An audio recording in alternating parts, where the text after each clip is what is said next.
intervenir sur le rugby. Voilà, donc sur notre plateau, deux invités sportifs. Claude Ponto, président du Rugby Club Nîmes-Gard. Bonsoir, monsieur Ponto. Bonsoir. Et puis Arnaud Rondan, que l'on connaît, qui est un athlète nageur. Bonsoir. Alors avec Arnaud, nous allons parler un petit peu de cette fameuse jacket, parce que cette combinaison fait tomber les records. Et on se demande un petit peu où tout ça va s'arrêter. Et nous aurons un petit peu l'avis d'un athlète sur ces choses-là, sur cet état de choses. Et puis avec monsieur Ponto, Claude Ponto, nous allons évoquer bien sûr cette écrasante victoire du Rugby Club Nîmes-Gard sur Cannes-Mandelieu. C'est une victoire, bon, c'est toujours bien de finir en apothéose comme ceci, mais enfin, ça n'avait pas grand-chose à faire du fait qu'on savait très bien que Monteux allait gagner. Avec le bonus, et que nous, il nous fallait le bonus, et que Monteux, au moins, gagne sans bonus, et ce n'est pas le cas. Donc, malgré cette brillante victoire, on est obligé d'assurer les barrages. Alors, nous allons regarder le résumé en images, si vous le voulez bien. Et puis, Pour son dernier match de poule de la saison, le Rugby Club Nîmes-Gard recevait à Kaufmann le Racing Club Cannes-Mandelieu, avec le mince espoir de doubler sur le fil l'étoile sportive Monteux qui affrontait, elle, Valence. Face à une équipe diminuée et en proie à de graves difficultés administratives, les Nîmois allaient effectuer une véritable promenade de santé, marquant la bagatelle de 14 essais et s'imposant finalement 94-0. On l'aura compris, la rencontre fut en fait pour les Gardois l'occasion de se tester, de répéter leur gamme et de vérifier l'état de forme avant la lutte finale pour l'accession en Fédéral 1. Pour nous, depuis le début de la saison, ça a été toujours difficile. Mais c'est peut-être plutôt le plus important qui commence maintenant. On a des jambes pour aller plus loin. Maintenant, il faut qu'on reste concentré pour ce qu'il y a à faire pour atteindre le but qui est de monter. Pour le président Claude Ponto, aussi bien que pour le manager général Claude Saubier ou l'entraîneur Philippe Capel, le RCNG ne doit absolument pas s'éterniser en Fédéral 2, d'autant qu'avec des joueurs du calibre de Diomandé, Mounier, Hieronymus et consorts, le club a les moyens de viser plus haut. Claude Ponto, le Cannes est un candidat à la descente, c'est clair. Oui. Et il y a eu un non-match de la part de Cannes. Non-match, bon, nous on a fait un grand étonnement, comme on dit. On a répété notre gamme, voilà. Alors par contre, ce qui est important, c'est la situation actuelle. Nous allons peut-être voir les panneaux d'ailleurs, ou les résultats, peut-être les autres résultats. Voilà, est-ce que vous avez un commentaire? Parce que je vois, grâce à Saint-Saturnin, il y a des scores quand même assez éloquents, même oui, Valence du coup. Tout le monde était démobilisé pour le dernier match. Bon, chacun...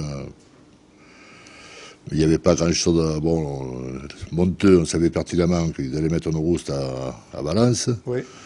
Après, bon, il y avait des petits matchs entre Châteauneuf et Fadonnet, on savait l'issue de la rencontre. La de ce groupe, c'est Raphaël qui était allé gagner à la Voulte. J'ai eu le président Reyes tout à l'heure et il était vraiment pas content. Il y a de quoi. Au classement, on va regarder ce qui se passe. Effectivement, un petit point. Un petit essai qu'on n'a pas marqué quand il fallait. Et voilà, on en est là. C'est dommage parce qu'on a une victoire de plus par rapport à Monteux.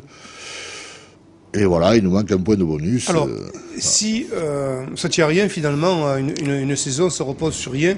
Si vous deviez nourrir un regret pour avoir grappillé ce petit point qui vous manque aujourd'hui, quel serait-il ce regret? Le regret, c'est, je vais vous avouer, on perd la saison, c'est-à-dire on fait la première place à Monteux. On est 14-3 à la mi-temps. Du retour des citrons, il y a une jolie bagarre qui nous a complètement démobilisés. Pourquoi? Parce qu'on est une équipe très jeune, et devant des vieux roublards comme Monteux, on n'a pas su assurer. L'arbitre les a parfaitement aidés, il a distribué maintes coups francs, et on finit le match à 18-14. Je pense qu'on perd la première place ce jour-là. Alors comment avez-vous vu cette équipe de Nîmes évoluer au cours de la saison? Vous savez très bien que, bon, en l'intersaison, il y a eu de nombreux départs. Oui, oui. On a gardé que 6 joueurs sur les 30. C'est une équipe en reconstruction. Donc en complète reconstruction, on a fait appel à pas mal de jeunes.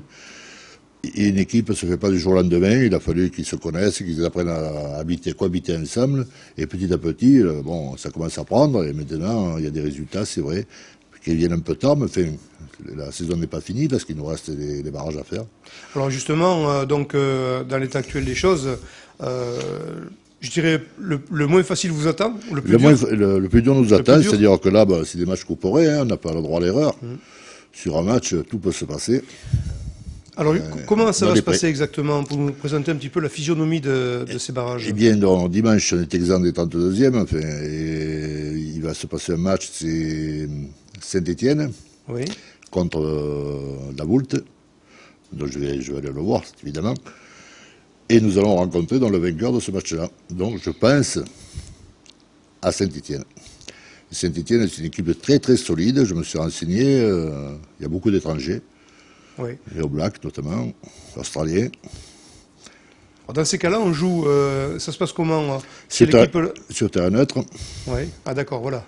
Et voilà. Donc, à mi-chemin entre Saint-Étienne et Nîmes. Oui. Pour une fois, on ne dira pas aller les Verts. Hein. Non, là, on risque pas de. Non, malgré que nous soyons verts aussi, mais verts et rouges. On essaie. Alors donc déjà une première étape difficile. Oui. Alors. Très difficile. On se dit que cette étape est franchie, après... Alors, si cette étape est franchie, je pense que dans la logique des choses, ce serait Chambéry, notre gros morceau. Ouais, voilà, alors, finalement... Mais finalement, on va gagner. Oui, enfin, il faut partir comme ça, de toute façon. Hein, il faut... Sinon, c'est... On veut monter, c'est l'année où il faut monter, voilà, je ne vois pas d'autre issue. Au niveau effectif, tout le monde est présent, vous n'avez pas de... Tout le monde est présent, l'infirmerie s'est vidée, je pense qu'on a la morale et ils sont bien dans leur peau, et j'ai confiance en eux, et notamment en plus que si jamais on passe ces deux matchs, on aura le plaisir de retrouver Monteux en quart de finale, et ça sera une belle revanche. Voilà, alors ça serait une belle revanche. Alors, cette équipe de Monteux, elle est prenable, vous l'avez montré? Elle est tout à fait prenable, disons que c'est une équipe qui est très rude à jouer.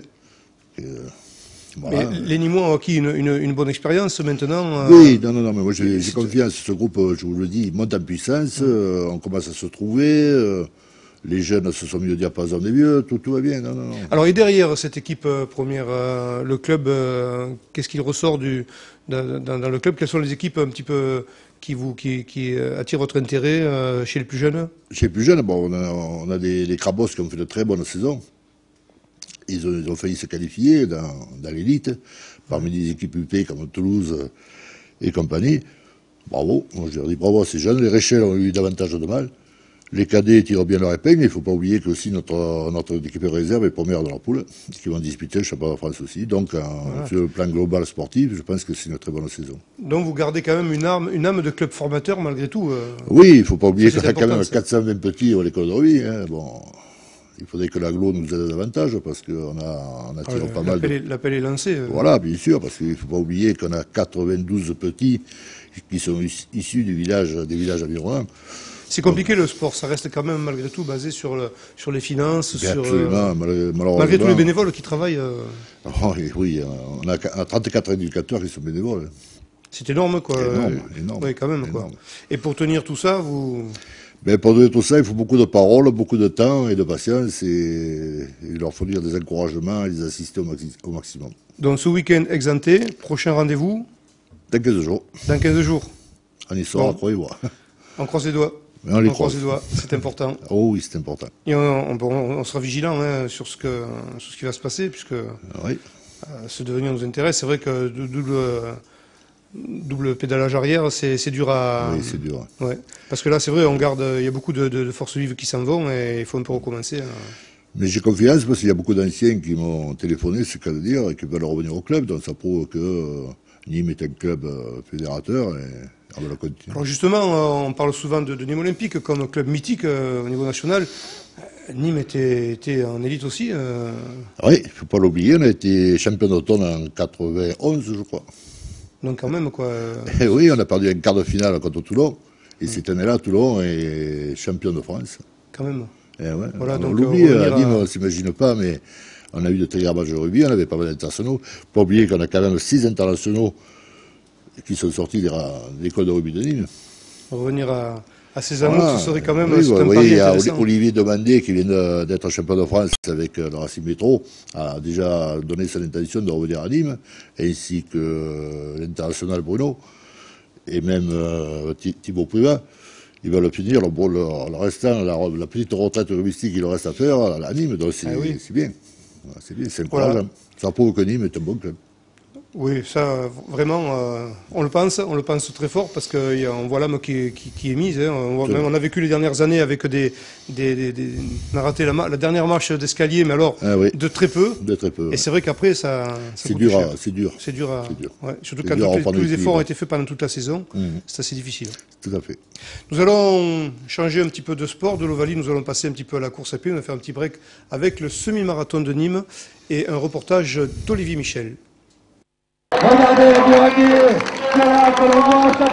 Record battu pour le 17e semi-marathon nîmois, les 21 km 100 ont été parcourus en 1 heure 3 minutes et 27 secondes par Ndoukimana Willy, dont le record personnel est de 1 heure 03 minutes et 11 secondes. Comment s'est passé le circuit? Le circuit est très facile. Allez, attention. Dès le départ, le coureur du Burundi a imposé sa cadence qui, avec le vent dans le dos, avoisinait les 20 km/h. Le parcours a conduit les participants des allées Jean Jaurès aux arènes, puis vers la zone de Grézan. Dans la ligne droite qui traverse la zone, le Burundais comptait 200 mètres d'avance sur ses 3 poursuivants. Restait alors à faire le tour de l'hippodrome des Courbiers et à reparcourir le chemin en sens inverse, encouragé par les autres compétiteurs.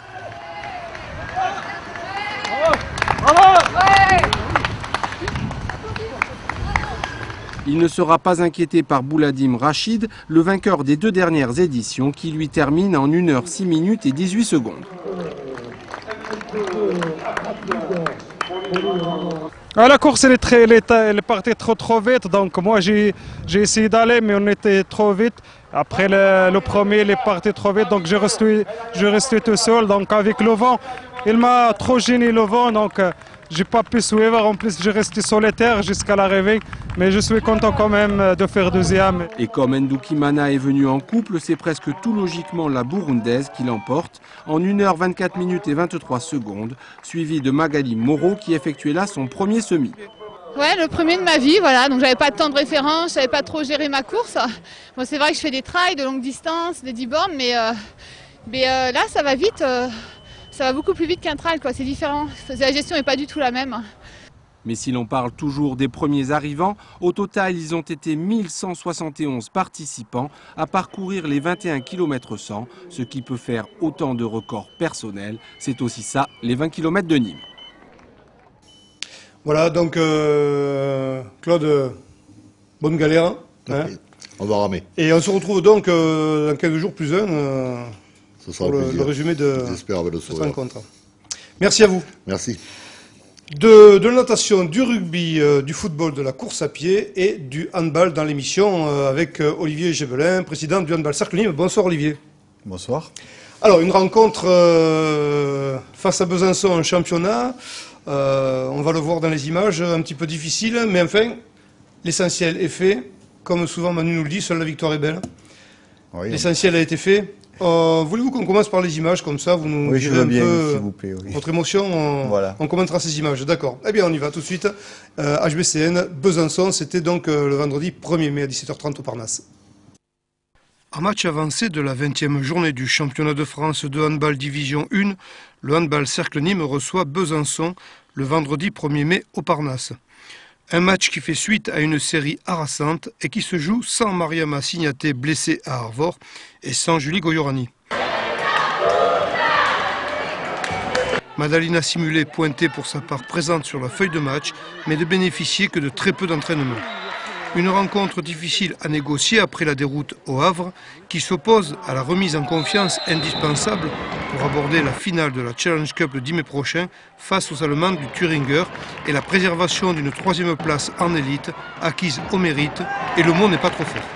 Dès l'entame et pendant les 30 premières minutes, les Gardoises butent sur l'excellente gardienne byzantine Marina Katkova et subissent la loi que leur imposent les doubistes qui prennent 3 buts d'avance, et ce, à 2 reprises. Pas de panique cependant dans les rangs nîmois, mais quelques difficultés pour passer le mur de Besançon, malgré une veille efficace début nîmois bien gardée par Niki Ouba, qui signe pas moins de 15 arrêts. Aussi, il faudra attendre 15 minutes pour voir les filles de Manuela Elie prendre l'avantage grâce à un 4-0 providentiel, initié par un penalty détourné par Linda Hansen qui signait une très belle deuxième mi-temps.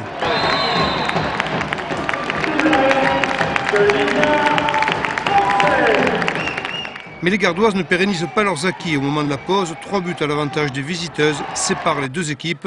Résultat 8-11. À la reprise, Besançon est soumis à une déferlante nîmoise. On est alors dans un autre monde, dans un autre match. Nîmes signe un 6-0 en moins de 8 minutes. Dès lors, la suprématie sudiste ne sera plus démentie. Malheureusement, les quelques 400 spectateurs qui avaient fait le déplacement voient les joueuses locales retomber dans leur travers et concéder 3 buts à leur adversaire. Malgré tout, Nîmes finit devant et se montre inaccessible. Mais c'est bon, je crois que voilà. Et dans les bras de Linda Hansen pour démarrer, retour à l'envoyeur. Et c'est la fin de ce match. À 2 journées de la fin du championnat, la 3e place au classement est préservée et tous les esprits peuvent déjà se tourner vers le 10 mai prochain et le match aller de la finale de la Challenge Cup. Mais que cette soirée fut difficile. Parce qu'en première mi-temps, c'est vrai qu'on n'était pas très bien organisé, on ne défendait pas très bien, on avait un peu de mal en attaque. Et on s'est mobilisé à la mi-temps et on a retrouvé notre vrai visage en deuxième mi-temps. Et c'est vrai qu'il faut qu'on reste comme ça. On s'est remobilisé, on s'est rendu compte qu'on pouvait le gagner ce match et qu'on allait regretter si jamais on perdait ce match parce qu'on était, je pense, au-dessus d'elle et on n'avait pas montré notre vrai visage, quoi. La première mi-temps, on est vraiment passé à travers, un peu à l'image de notre match contre le Havre, où c'était vraiment pas bon du tout. Et on n'avait pas le droit de perdre ce match si on veut espérer être 3e à la fin du championnat. Donc la mi-temps nous a permis de nous remobiliser, de discuter entre nous et de donner à fond en deuxième mi-temps. C'est vrai qu'on ne se prend pas la tête, on est toujours un groupe aussi soudé dans les moments forts et dans les moments difficiles. Donc cette motivation de groupe fait qu'on arrive à rebondir assez rapidement quand même. C'est vrai, je crois que par rapport à la défaite du Havre, mentalement c'était lourd ce qui s'est passé là-bas et que les filles, elles ont commencé à douter. On a eu quelques petites journées où on a pu s'entraîner à se mettre dans ce match-là. C'est vrai que c'était une mi-temps, la première mi-temps inexistante, c'est niveau handball et surtout là où moi j'étais pas contente, c'est cet esprit et âme de guerrière qu'on a perdu et qu'on a retrouvé dans la deuxième. On a eu une mi-temps un petit peu échauffée, mais les filles elles ont retrouvé le sourire et surtout l'envie de jouer, le plaisir de jouer ensemble. Voilà Olivier, c'est unanime. Il y a eu 2 matchs en fait dans un. Il y a eu une première mi-temps, une deuxième qui se sont suivis mais qui ne se sont pas ressemblés. Oui, il y en a eu 2 à Nîmes en fait. La première mi-temps qui était pas bonne et la deuxième qui était très bonne puisque malheureusement j'ai dû suivre ce match à distance puisque j'étais avec mes fonctions de vice-président de la Ligue, j'étais à Pau pour les finalités de la Coupe de France. Et donc effectivement, quand on m'a annoncé le résultat à la mi-temps, j'étais assez inquiet. Mais de notre côté, comme l'a dit Manu, on a des filles qui ont ces valeurs de guerrière qu'on attend des sportifs nîmois. Et bon, elles ont su montrer qu'elles pouvaient y arriver. Avec encore une fois un tandem de gardiennes de but qui s'est parfaitement complété et qui, je crois, elles ont réalisé à toutes les deux 32 arrêts, ce qui est exceptionnel dans un match de handball. Bon, ce qui prouve aussi la confiance que la défense peut avoir sur nos gardiennes, parce que laisser tirer 32 fois l'adversaire, c'est peut-être un peu beaucoup. Alors effectivement, c'est un propos qui revient souvent dans ma bouche quand j'interviewe les filles, est-ce que je trouve que la cohésion de ce groupe est particulièrement étonnante cette année, et peut-être que c'est inconscient, mais on dirait que cette cohésion fait que les filles arrivent à sortir de l'ornière quand elles y sont. Il n'y a pas d'affolement en tout cas, parce que là, il y avait de quoi un petit peu 8-11, avec beaucoup d'incertitudes, mais non, elles assènent un 6-0 en moins de 8 minutes en entame de deuxième période, donc ça prouve qu'ils ne sont pas dans le match, mais on ne s'affole pas, c'est des leçons à retenir ça, parce que c'est très important pour les matchs qu'elles vont aborder en plus. Je crois que c'est le grand progrès du HBCN 2008-2009, c'est d'avoir justement su créer avec les entraîneurs ont su créer cette dynamique de groupe, les filles entre elles aussi, c'est-à-dire que je crois qu'elles ont compris quel était l'enjeu d'un groupe solide. Et il n'y en a pas une qui aujourd'hui ne se mettra pas ventre à terre pour servir sa copine et pour être efficace pour sa copine. Et c'est comme ça qu'on arrive à de tels résultats. Et puis il y a une fusion extraordinairement belle entre les jeunes joueuses qui entrent, comme Chloé Bulleux, etc. Et puis les joueuses qui sont plus anciennes dans l'équipe. Quand on a besoin d'elles, elles répondent présent. C'est extraordinaire de voir Yanni Florin avec... elle va au pénalty avec un naturel qui ferait envie à bon nombre d'internationales. Nathalie Macra, Fanny Bosque sont toujours là, etc. Tenace, Punas, et puis les jeunes qui viennent en dedans se sentent bien, et c'est une force ça aussi cette année, parce que les jeunes joueuses ont été vraiment nécessaire, quoi. Oui, mais ça j'aurais tendance à dire que ça tient à la personnalité des gens que vous avez cités. D'abord, les jeunes se sont parfaitement intégrés parce qu'elles arrivent dans une équipe qui n'est pas si vieille que ça, c'est-à-dire qu'il y a déjà des jeunes dans l'équipe qui aujourd'hui confirment leur valeur de joueuses de première division, comme Blandine, comme Delphine, Delphine aussi, oui. Comme Julie, bon, malheureusement blessée aujourd'hui. Mais donc, on a ces filles qui sont aujourd'hui des titulaires, mais qui ont 20, 21 ans, 22 ans maximum, donc qui restent jeunes et qui ont vécu comme les autres ce passé de jeunes joueuses qui est postulante. Donc elles ont très facilement intégré les autres. Et puis quand vous citez des Nathalie Macra, des Yenny Florin, qui ont des filles qui sont au club depuis 8, 9, 10 ans, qui ont donc la culture du club, mais qui ont aussi un état d'esprit formidable. Ce sont des filles sur qui on sait qu'on peut compter. Effectivement, elles ne pouvaient que bien intégrer les autres aussi, parce qu'elles ont connu des périodes où les intégrations se faisaient moins bien et qu'elles avaient envie que ça se passe bien. Et quand on parle de série de matchs en enfilade, une série harassante, on n'exagère pas, parce qu'on ne va pas se cacher là derrière pour dire qu'il y a parfois des contre-performances. Mais enfin, au mois de mars, ça a été terrible. Du 19 au 29 mars, il y a eu 6 matchs. Mois d'avril, ça ne se calme pas. Mois de mai, on repart sur des bases un petit peu comme celle-là, avec des matchs vraiment primordiaux. Ça compte quand même, je veux dire, on tire bien sur les physiques là quand même.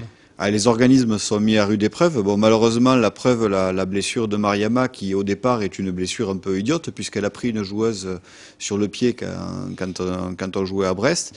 Bon, aujourd'hui, elle a du mal à s'en remettre. On va croiser les doigts pour qu'elle puisse réintégrer le groupe. Peut-être pas au match aller, on est un peu encore dans l'incertitude.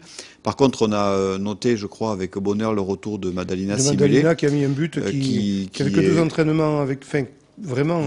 Voilà, mais qui a très très envie de jouer cette finale, et je crois que ça aussi, ça va être un élément fort, c'est la volonté des joueuses qui, au-delà du manque d'expérience pour certaines, on a des filles qui sont pas en fin de carrière, mais qui ont un gros vécu de handball, qui ont vécu des grands moments, mais qui n'ont pas réussi, et qui aujourd'hui ont envie de réussir. Je crois que ça aussi, c'est une des forces du HBCN. Alors, on a une petite pensée pour Julie Goyorni, parce que je pense que ça doit être difficile pour elle de rester en bord de terrain, bien sûr, mais pas le choix. Julie, quand même, qui s'est bien illustrée, qui a bien porté le handball cercle Nîmes jusqu'à sa blessure. Donc on va penser un petit peu à elle. Et puis on va se tourner vers l'avenir, Olivier. L'avenir proche, qui est le dimanche 10 mai. Ah, c'est un rendez-vous que les Nîmois ne doivent pas manquer. Le bonheur aussi du président que je suis, c'est de voir l'engouement qu'on a sur les réservations. Les gens qui appellent pour avoir des places, les gens qui... Alors bon, c'est vrai qu'il y a beaucoup de gens qui demandent s'il y aura des invitations. Mais écoutez, messieurs, mesdames, s'il vous plaît, vous avez une finale de Coupe d'Europe qui va se jouer à Nîmes. Si vous pouvez faire l'effort au moins pour une fois de payer votre billet, ce serait vraiment très sympathique. C'est ouvert, la billetterie est ouverte. Donc on peut réserver les billets tous les jours au bureau. On a aussi ouvert on peut acheter les billets par Ticketnet chez Géant, à la Fnac. On peut aussi acheter des billets. On a Nîmes Olympique avec qui on entretient de bonnes relations. Comme ils ont un match important vendredi, a accepté de nous ouvrir un guichet d'accueil, donc de vente de billets entre midi et 2 tous les jours, à côté du guichet de vente de Nîmes Olympique. Donc les gens peuvent aller chercher des billets à plusieurs endroits. Match aller le 10, retour le 16 à Thüringer. C'est quand même une aventure exaltante, de revivre ça 8 ans après, Olivier. C'est toujours une aventure exaltante de vivre une Coupe d'Europe. Bon, après, revivre une finale, est-ce que je dois en parler? Mais bon, si on arrive à gagner, parce que, comme disait Claude tout à l'heure, je crois qu'on n'a qu'un objectif, c'est gagner.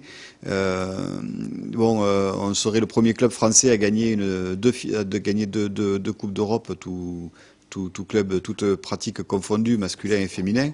Donc effectivement, beaucoup d'émotions, mais bon, une telle récompense aussi, parce qu'on a parlé des joueuses, mais on n'a pas parlé des entraîneurs. Et quand je vois le travail que fait Manuela Hilly, que fait avec Serge dans l'ombre, et puis tout le travail qu'on fait en amont, les Christophe Chagnard et Philippe Courbier sur les jeunes du centre de formation, Je crois que eux aussi méritent. C'est aussi leur coupe. Voilà, méritent ces honneurs sur cette coupe. D'ailleurs, un bandeau défile dans la partie supérieure de votre écran pour dire que vous pouvez gagner des places. De toute façon, il y a quelques places à gagner quand même. Oui, chez nos partenaires. Le Cercle Nîmes qui a fait cet effort, non, mais c'est sympa quand même parce que ça permet pour ceux qui ne seraient pas très convaincus de venir favorablement au handball. Olivier, les meilleures choses, hein, on sera présent. Nous allons continuer avec le handball, mais auparavant, nous allons ouvrir une petite page de réclame.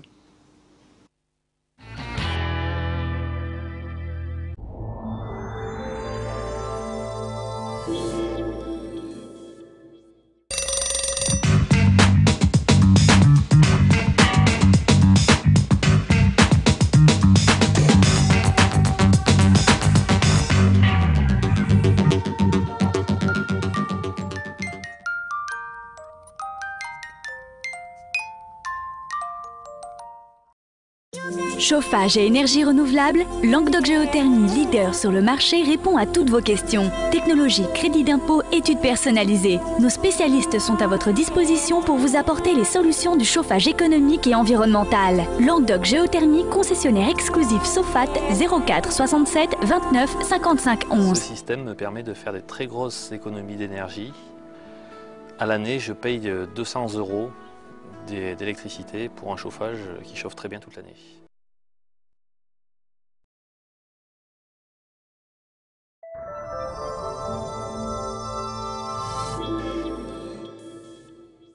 Voilà Olivier, merci d'être venu nous voir. Nous allons peut-être préciser qu'il reste 2 matchs de championnat qui sont les 20-23 mai, match avancé donc pour le 20 mai. Oui, alors bon, je rappelle donc aux gens qui veulent voir la finale de la Coupe d'Europe que c'est le dimanche 10 mai à 18h30 au Parnasse. Et vous pouvez donc acheter des places avant pour ne pas avoir à faire la queue au dernier moment.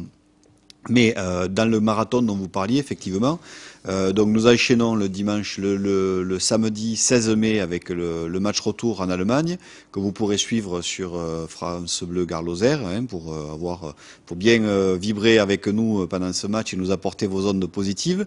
Et ensuite, effectivement, nous jouons le mercredi 20 mai à Issy-les-Moulineaux et la dernière journée de championnat sera donc à Nîmes. On espère une clôture en apothéose le samedi 23 mai à 20h. Donc bon, on pourra déjà applaudir nos filles pour le parcours qu'elles ont franchi, qu'elles ont fait.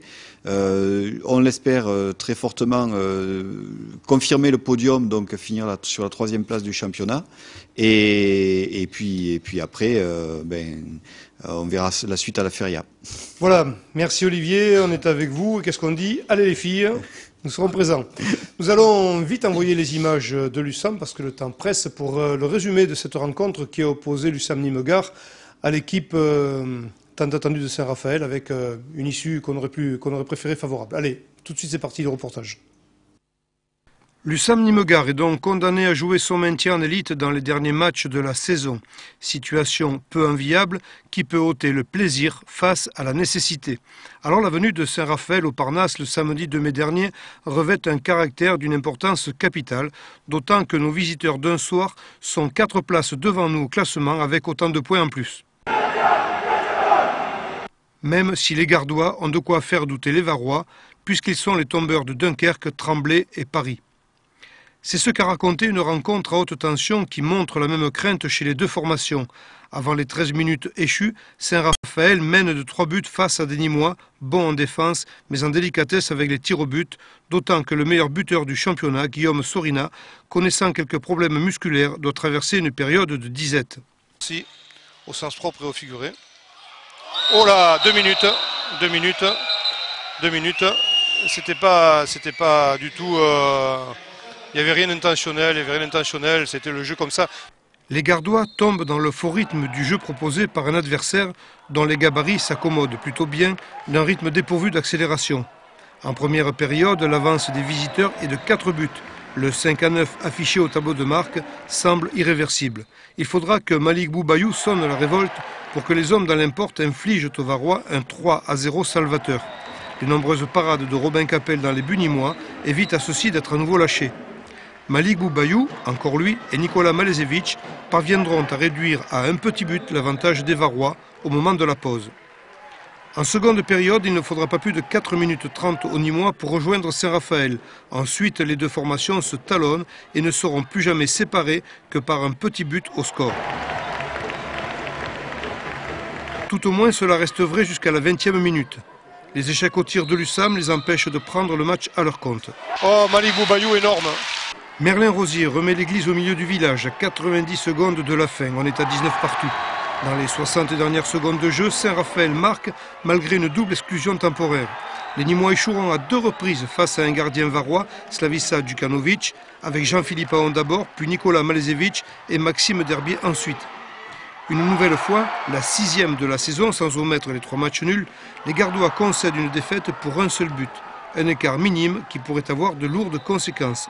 Oui, la fin de saison ne sera pas de tout repos pour l'USAM et nous ne serons jamais de trop pour assurer ces garçons de notre soutien au Parnasse.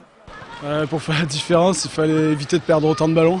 Je crois qu'on a perdu énormément de ballons, donc c'est face à une équipe comme ça qui est comme tu l'as dit, rugueuse. Perdre autant de ballons et avec autant d'échecs au tir, notamment à la fin, on a quand même les ballons pour égaliser, moi le premier. Voilà, et ce soir ça voulait pas, c'est difficile. Match nul, c'était déjà pas mal. Une défaite de but, c'est vrai que c'est pas la première, donc ça fait mal.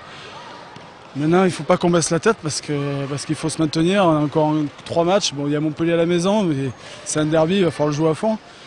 Et donc on va jouer notre survie sur ces 3 matchs. Donc, Voilà l'USAM qui reçoit Montpellier, et puis après un déplacement à Célestat, et pour terminer, face à Créteil au Parnasse, on regarde les autres résultats immédiatement. En théorie, s'ils battent... Voilà, donc Montpellier, 11e fois champion de France. Chambéry-Ivry, pas de grosse surprise. Istres-Paris non plus. Alors Créteil, voilà, ça sera le match à ne pas rater face à Nîmes pour le dernier match de la saison. Et Nantes, surtout Nantes, qui est allé gagner à Toulouse. On les savait capables, on avait misé sur ce résultat. Donc on va voir au classement, l'incidence au classement, c'est que les Nantais se sortent un petit peu... Enfin, ils ont un petit peu moins chaud aux fesses, c'est vrai. On va voir ça sur les tableaux de classement.